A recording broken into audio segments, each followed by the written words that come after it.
Net. Cosa aspetti?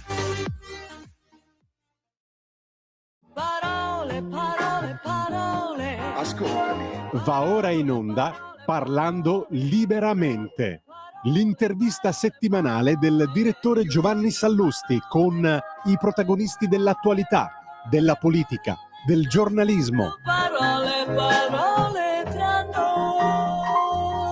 Ecco il mio destino, parlarti come la prima volta.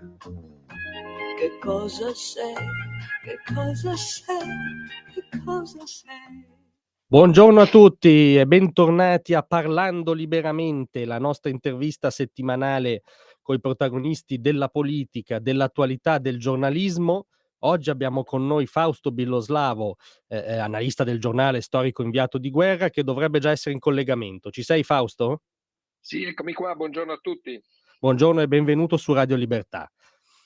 Allora oggi avevo particolare piacere di parlare con te, perché questa è la settimana in cui 60 milioni di allenatori della nazionale, no, di commissari tecnici, son diventati 60 milioni di esperti di Siria, di Medio Oriente ovviamente e di crisi geopolitica. È la settimana, no, in cui è questa la specialità nazionale.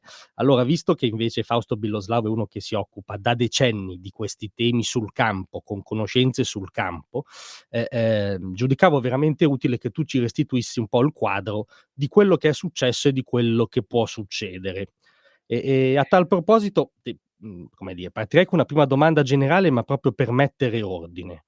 Cioè, cos'è successo? Come mai il regime di Assad è collassato in così poco tempo e chi sono questi ribelli che oggi sono i nuovi signori di Damasco? Beh, è successo che c'è stato un accordo sottobanco perché non può collassare un regime del genere e una forza come quella ribelle jihadista avanzare per centinaia di chilometri in soli 11 giorni, conquistando di fatto la capitale, se non ci fosse stato un accordo che ha dimostrato evidentemente, insomma, tutta poi alla fine l'inconsistenza del regime di Assad, che avevamo dato per vittorioso, ma evidentemente era una vittoria su piedi d'argilla. E in questo accordo sottobanco, non a caso il primo ministro di Assad è rimasto a Damasco per il passaggio delle consegne ed era scortato, sembrava un po' più prigioniero, scortato, ma insomma dai ribelli. Però tutto questo stravolgimento e questo accordo sottobanco è stato reso possibile da grandi potenze regionali e anche mondiali. Allora, a cominciare da Turchia, che sono i padrini dei ribelli, ma anche Israele, che ha bombardato dal 7 ottobre in poi, dopo l'attacco stragista di Hamas, ripetutamente la Siria, soprattutto con gli obiettivi di Hezbollah e pasdaran iraniani, che erano, diciamo, la linea difensiva del regime, i più convinti, e quelli che hanno perso più di tutti, perché non c'è più questo canale di rifornimento di armi, munizioni, di esperti, insomma, dall'Iran al Libano. E quindi Turchia e Israele, che aveva tutto l'interesse, ha indebolito moltissimo appunto le difese di Damasco del regime di Assad. Poi però anche gli Stati Uniti, che sono rimasti a guardare, anzi hanno bombardato quello che resta dello Stato islamico perché non approfitti troppo della vittoria storica, no? Perché il regime era in piedi da oltre 50 anni, e in fondo i russi hanno fatto buon viso a cattivo gioco. Non hanno difeso Assad come avrebbero potuto, difatti fin dall'inizio avevo notato scarsi bombardamenti russi che hanno una base aerea là, oltre che navale, insomma. Quindi si sono un po' messi tutti d'accordo per dire bye bye Assad e poi ospitarlo, insomma, in esilio a Mosca. Certo. Allora diciamo che all'interno di questa convergenza di interessi globale, alcuni analisti, anche tu sul giornale, hai scritto, i vincitori, i primi veri vincitori sono Erdogan e Netanyahu. Ci vuoi, provare a spiegare perché? Sono Erdogan e Netanyahu perché Erdogan prima garantiva aiuti, ma anche sicurezza, anche truppe sul terreno a questa piccola sacca di Idlib, questa provincia di Idlib che erano dove tutti i jihadisti erano confluiti dopo la sconfitta sul campo militare di oltre 10 anni di terribile, sanguinosa guerra civile, e là avevano fatto insomma la loro base garantita dai turchi, anche perché è a ridosso del confine turco, e da Idlib Erdogan si è ritrovato il padrino un po' di tutta la Siria, insomma, di un'ampia fetta della Siria, e potrà fare due cose. La prima, se la situazione si stabilizzerà, o anche se non si stabilizzerà, o farà comunque rimandare a casa gran parte dei 3 milioni di profughi siriani che sono in Turchia e che dopo un po' cominciano a pesare, insomma, anche in termini elettorali, perché l'opposizione di Erdogan dice perché ce li teniamo ancora qua, insomma, fondamentalmente, e adesso insomma, Erdogan potrebbe aver risolto questo problema. E secondo, forse ancora più importante per lui, potrà fare un po' quello che vuole, insomma, accordarsi non solo con i ribelli, ma jihadisti, ma anche con quell'esercito nazionale siriano, si chiama così, ma è un gruppo armato composto da turcomanni, composto da varie tagliagole, per dire la verità, anche accusati di crimini di guerra, finanziato, addestrato dai turchi, che come obiettivo hanno il contrasto ai curdi, Certo. che mantengono il controllo su un terzo del paese nel nord-est della Siria, e lo mantengono con difficoltà, perché si è visto che hanno già perso due roccaforti proprio con questa avanzata, perché Erdogan vede i curdi come terroristi prezzolati, ecco, cosa che non è proprio così, insomma, là bisognerebbe fare dei distinguo, ma insomma li vede così, e vuole avere una sorta di zona cuscinetto, che in parte ha già creato, fra la Turchia e i curdi della Siria, o comunque ridurli al lumicino. Quindi insomma Erdogan ha ottenuto due grandi obiettivi. Poi bisogna vedere come andranno avanti la realizzazione di questi obiettivi, però per il momento insomma questi sono gli obiettivi. E Netanyahu per la prima volta dalla guerra che ha portato poi all'occupazione dell'altura del Golan, si è espanso addirittura, ha mandato nella zona che doveva essere demilitarizzata, ma che poi c'erano subito dopo l'esercito siriano che si è liquefatto come neve al sole, ha mandato le sue truppe per avere anche là una specie di cuscinetto rispetto allo Stato di Israele, di fronte a una Siria jihadista, insomma, in mano agli jihadisti. Pensate che l'altro ieri, i carri armati delle forze di difesa israeliane erano a 40 chilometri da Damasco, e soprattutto sta bombardando pesantemente in questi giorni tutti gli arsenali, anche quelli più pericolosi con le armi chimiche, ma tutti gli arsenali e strutture, la flotta siriana, proprio per non lasciarla in mano a Giulani, che poi si pronuncia anche Al-Golani, perché il suo nome di battaglia, lui si chiama Al-Sharra, ma il suo nome di battaglia deriva proprio dalle alture del Golan, dove suo nonno fu cacciato davanti alla vittoria israeliana nei confronti dei siriani nello scorso secolo, e per questo ha scelto come nome di battaglia Al-Golani, cioè dal Golan. Questo ci porta a un'altra domanda che volevo fare, cioè l'atteggiamento di Israele, che consegue credo un'oggettiva vittoria geopolitica rispetto all'Iran, ma che è conscio di cosa vuol dire avere degli jihadisti appunto a pochi chilometri. Volevo chiederti, ma chi sono esattamente Al-Jolani o Al-Golani, scusami, e i suoi? E faccio una domanda consciamente ingenua e non da analista: quanto ci possiamo fidare? Perché in questi giorni abbiamo letto di jihad moderata, addirittura di jihadisti liberisti, cioè è stato un po' il festival degli ossimori dal mio punto di vista. Com'è esattamente la situazione? Io ho coniato un termine, insomma, che si presentano come i talebani, no? Esatto. In realtà sono talebani siriani che si presentano come talebani, l'avevano fatto anche i talebani in Afghanistan, poi abbiamo visto come è andato a finire. Al-Jolani mi sembra più intelligente dei talebani in Afghanistan, però rimane pur sempre il fatto che il suo curriculum honorem, insomma, le ha passate tutte, perché 21enne è andato a combattere in Iraq fra le fila di al-Zarqawi, che non era proprio un angioletto, è stato catturato dagli americani, è uscito, ha aderito al-Qaeda, è diventato una cosa al-Qaeda, è aderito al Stato Islamico, e Abu Bakr al-Baghdadi, califfo, era suo amico, ma soprattutto poi alla fine si era rifugiato proprio in quella sacca, cioè si era nascosto in quella sacca di Idlib, e dopo il crollo del califfato, e dove gli americani sono andati a bombardarlo e a ucciderlo. Insomma, cioè, ha un cursus onore non indifferente. Adesso dice di essere cambiato, dopodiché quando il suo primo ministro viene chiesto di transizione se lo Stato sarà islamico, la Sharia, anche perché è laureato in Sharia, in legge del Corano,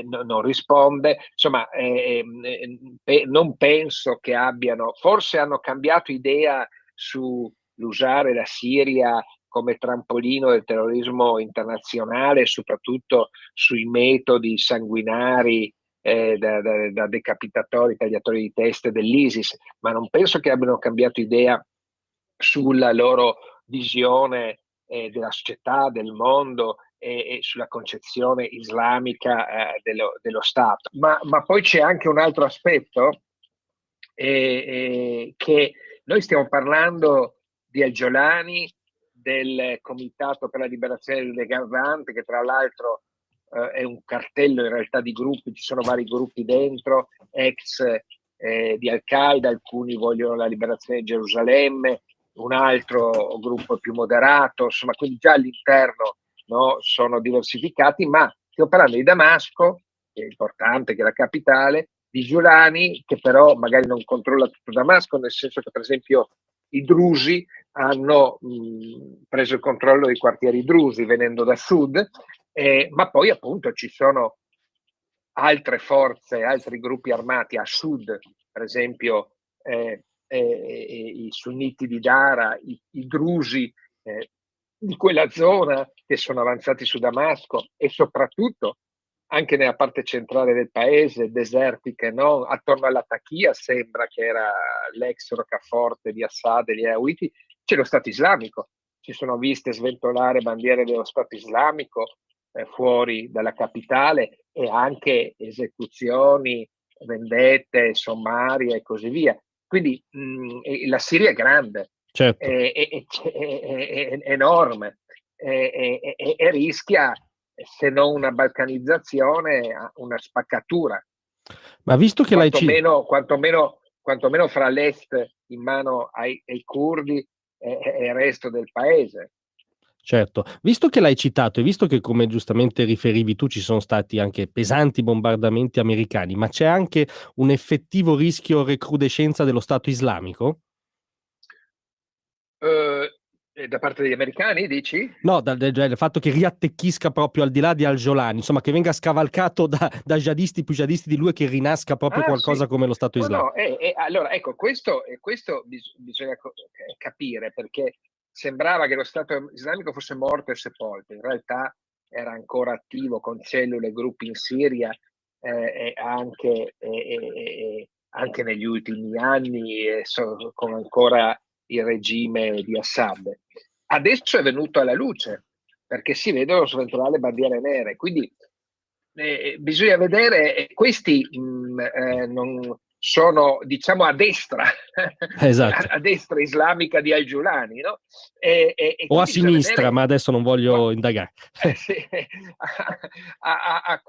no, nel senso che sono, dal punto di vista islamico, molto più Certo, conservatori e pazzi, vogliono il califato, insomma, certo. vogliono tornare al medioevo islamico, e con metodi barbari, come abbiamo purtroppo visto, no? E bisogna vedere questi quanto riusciranno a prendere piede, ma anche mi dicono, lungo la direttrice principale, che è l'autostrada attraverso la quale è sceso Al-Jolani a Damasco, cioè Hama, Homs, Aleppo stessa, cioè bisogna vedere quanto i gruppi ancora più estremisti nell'entroterra, che poi è il grosso del paese, riusciranno a prendere piede, e quindi anche forse magari a fregarsene delle direttive centrali di Al-Jolani. Certo. Invece un altro aspetto del quadro, devo dire un po' sottovalutato dai giornaloni, però tu giustamente, dicevi: un terzo del paese è sotto controllo curdo, cioè non è esattamente una porzione irrilevante, no, No, diciamo che no. sono gli unici che in qualche modo praticano qualcosa di simile alla libertà come la intendiamo noi. Com'è la situazione dei curdi? Che sostegno hanno? Hanno un sostegno? Dovrebbero averlo da parte anche dell'Occidente?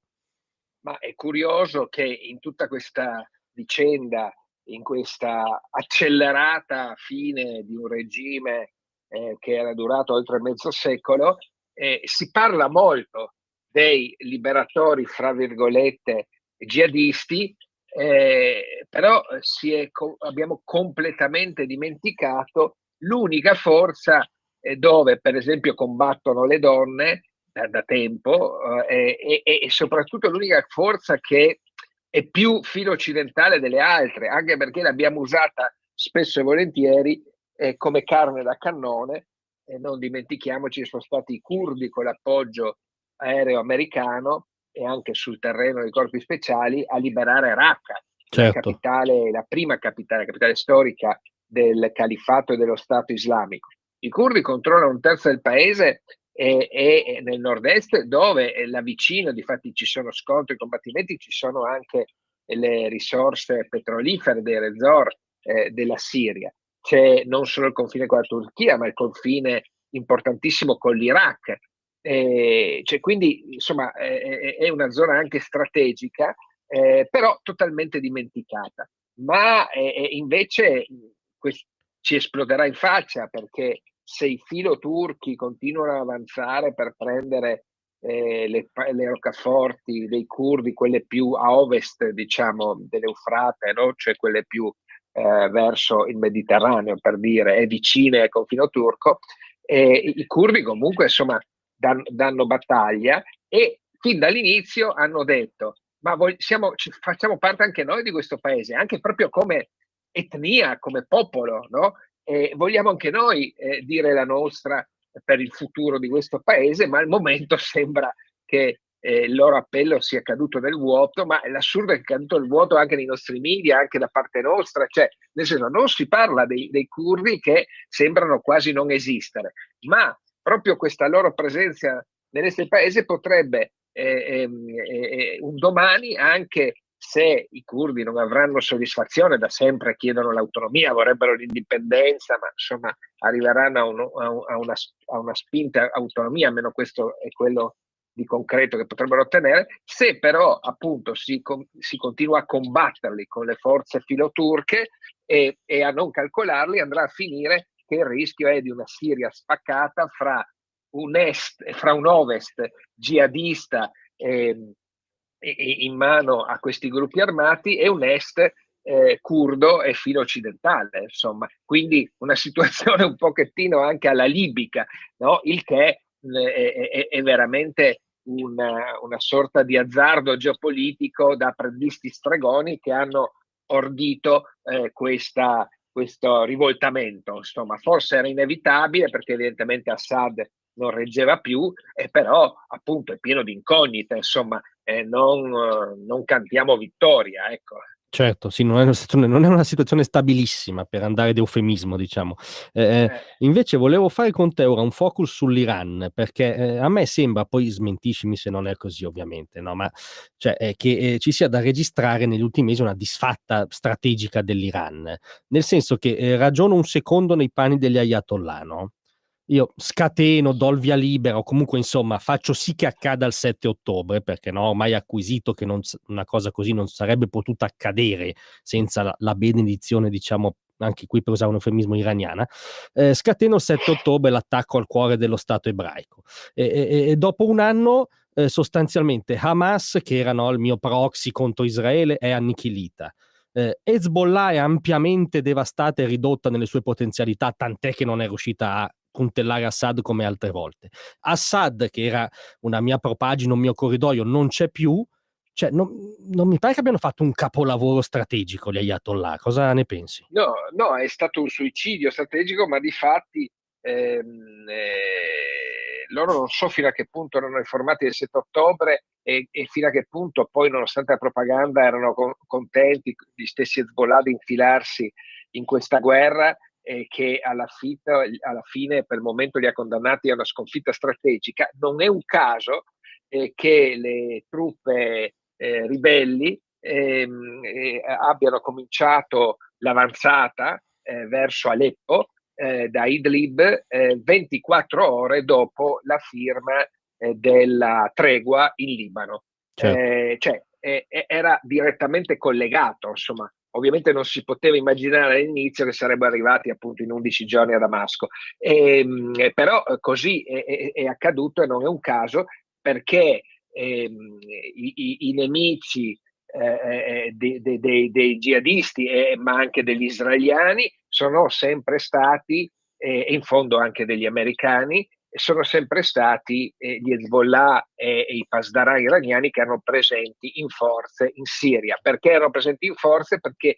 la Siria era il trade union di questa mezza luna verde, di questo corridoio strategico che permetteva all'Iran di unire e anche di inviare armi, munizioni, uomini direttamente dall'Iran via terra, attraverso l'Iraq, attraverso la Siria, fino in Libano, e alla fine arrivare fino al Mediterraneo. Adesso questo corridoio è spezzato, non esiste più e al momento non esisterà più, per cui la sconfitta strategica è devastante, e Khamenei, la guida suprema, ieri insomma di fatto l'ha detto, scagliandosi contro israeliani e americani che hanno fatto cadere il regime di Assad. Io non voglio pensare a quei generali del Pasdaran che appunto ipotizzavano di attacchi su Israele e così via, che l'hanno anche fatto, ma cioè, se fanno il conto di come erano prima del 7 ottobre, con i loro proxy, con insomma, la loro proprio diciamo geografia politica nell'area medio orientale e anche militare strategica, come sono adesso, è un disastro, insomma, ecco, perché hanno perso un asset veramente cruciale come la Siria. Questo però non è che deve farci di nuovo cantare vittoria e dire bene, adesso l'Iran è finito e ci sarà la rivolta interna. No, anzi, saranno ancora più attenti a qualsiasi anelito di libertà, e per di più potrebbero convincere Khamenei, che fece ancora anni fa una fatua contro l'utilizzo del nucleare come arma bellica, cioè la bomba, no? E potrebbero convincere a cambiare idea, nel senso, dicendo oramai non abbiamo più una profondità strategica degli asset, siamo stati duramente martellati e sconfitti in questa guerra di quest'ultimo anno, allora ci serve l'arma nucleare. Ovviamente direbbero per difesa, ma è chiaro che ogni arma può essere usata per difesa e per attacco, insomma. Sì, certo. Comunque tu, diciamo, giudichi inverosimile che sia in discussione la tenuta interna del regime, ecco, questo lo giudichi al momento inverosimile. Scusa, ripeti, perché anche No, qua ti sento male. no, perdonami, tu giudichi inverosimile, diciamo, che sia a rischio la tenuta interna del regime. Questo non lo vedi all'orizzonte.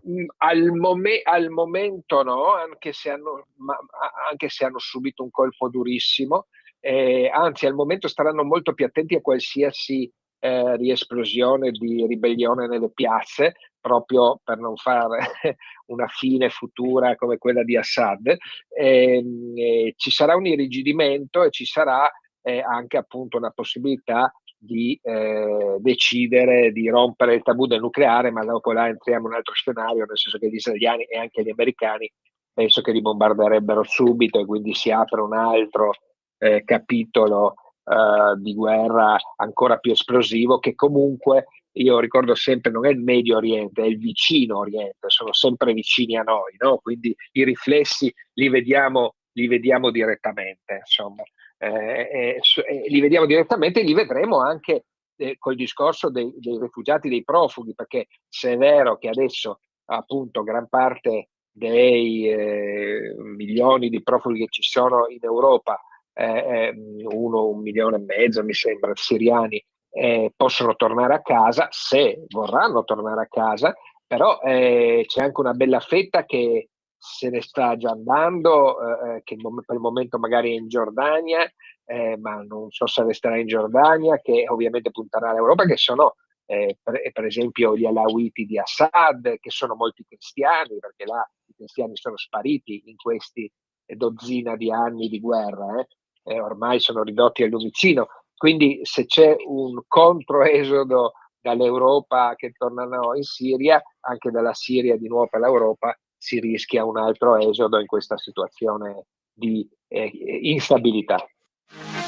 Per la tua pubblicità visita il sito radiolibertà.net. Instabilità. Infatti volevo chiederti, parzialmente hai già risposto, quanto c'è il rischio, diciamo, bomba migratoria per questa ulteriore destabilizzazione del Medio Oriente, ma anche quanto c'è il rischio che, come dire, rischiamo di importare con questa bomba migratoria anche il rischio terrorismo in Europa e dalle nostre parti, insomma, cioè c'è il rischio che schegge impazzite dalla Siria deflagrino anche verso di noi, visto che appunto, come dici tu, è il vicino Oriente. Dipenderà molto da cosa diventerà la Siria, no? Se resterà una sorta di Siria balcanizzata sotto controllo di gruppi jihadisti ancora più estremisti come l'ISIS, spaccata con i curdi a est, eccetera, è ovvio che in questa situazione è ben più facile il proliferare del traffico di esseri umani e l'infiltrazione in questo traffico di elementi terroristi che vogliono venire in Europa, come è già capitato in passato. Cioè non dimentichiamoci che ci sono state tracce anche di famosi attentatori del Bataclan, di Bruxelles, che sono passati lungo la rotta balcanica, altri che poi abbiamo intercettato noi a Milano, come quello dell'attentato di Natale, che sono arrivati coi barconi a Berlino con i barconi. Insomma, è un déjà vu. È chiaro che se la Siria non si stabilizza, non diventa uno Stato unitario, seppur federale, ma con un governo stabile e una situazione pacificata, e rimane di fatto come in questo momento, è ovvio che questo pericolo c'è, perché qualsiasi gruppetto può pagare un trafficante di uomini e spedire i loro adepti in Europa via rotta balcanica, via rotta diretta dalla Turchia via mare fino alle nostre coste. Insomma, questo è ovvio. Per questo le cancellerie occidentali, soprattutto europee, sono molto caute, vogliono vedere cosa succede, sperano nei talebuoni e non so se sarà così. Sì, diciamo che se siamo appesi ai tale buoni non è, come dire, un messaggio molto confortante.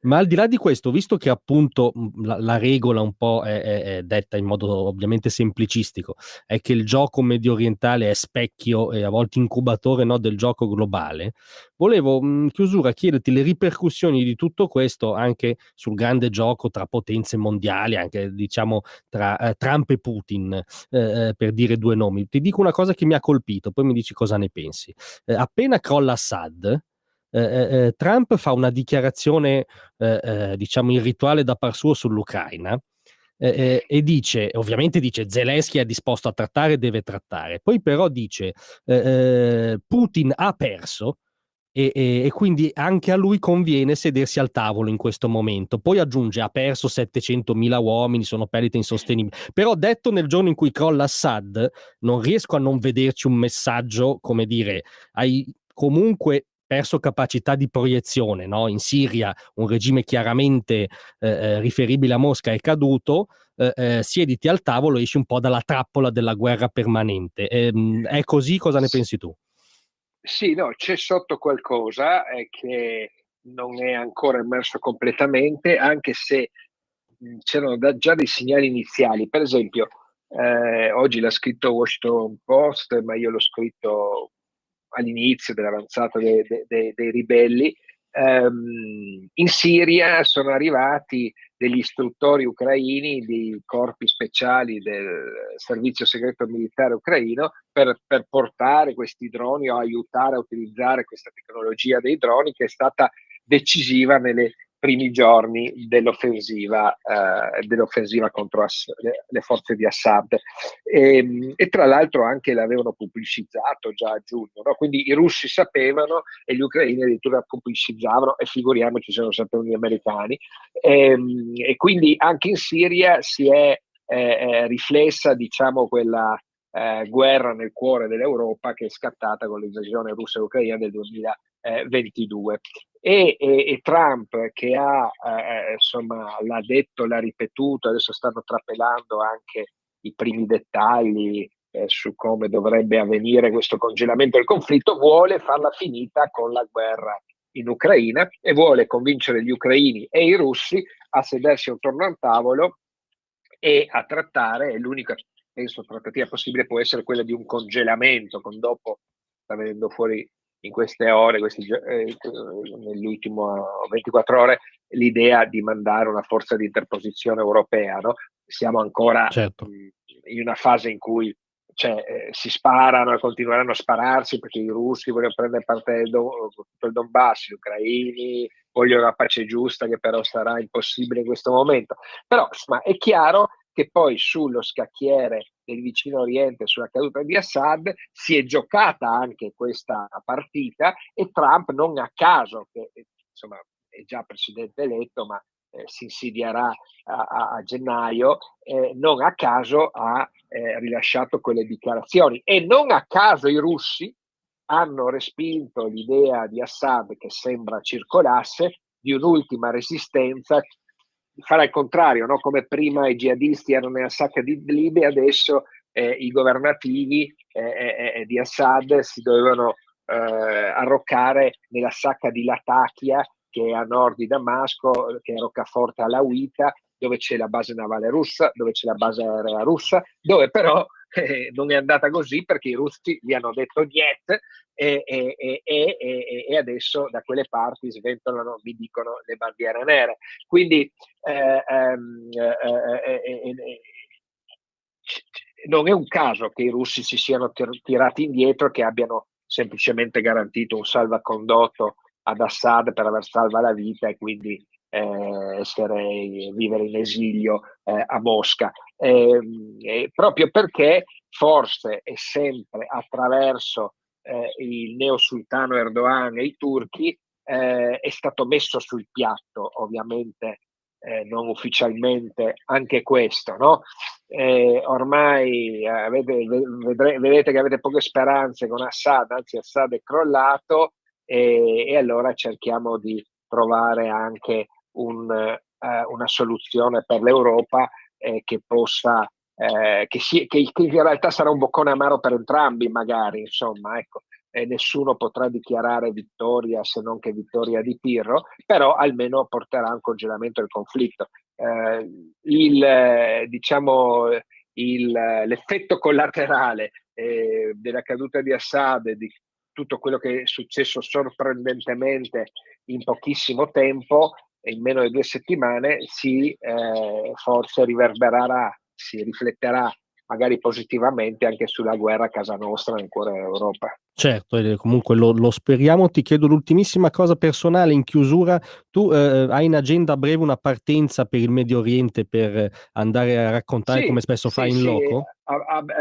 Spero, insomma, adesso in questi, insomma, fine settimana spero di arrivare da quelle parti e di ricominciare a fare quello che è il mio lavoro, insomma, raccontare questi conflitti e l'evoluzione di questi conflitti sempre dal campo. Allora ti leggeremo sul giornale e poi ti ridisturberemo su Radio Libertà a questo punto. Ecco, certo, certamente.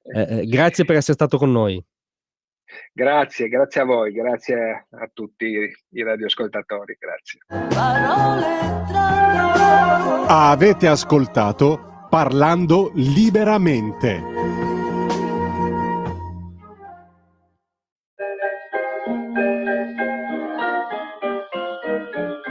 Jingle bells, jingle all the way.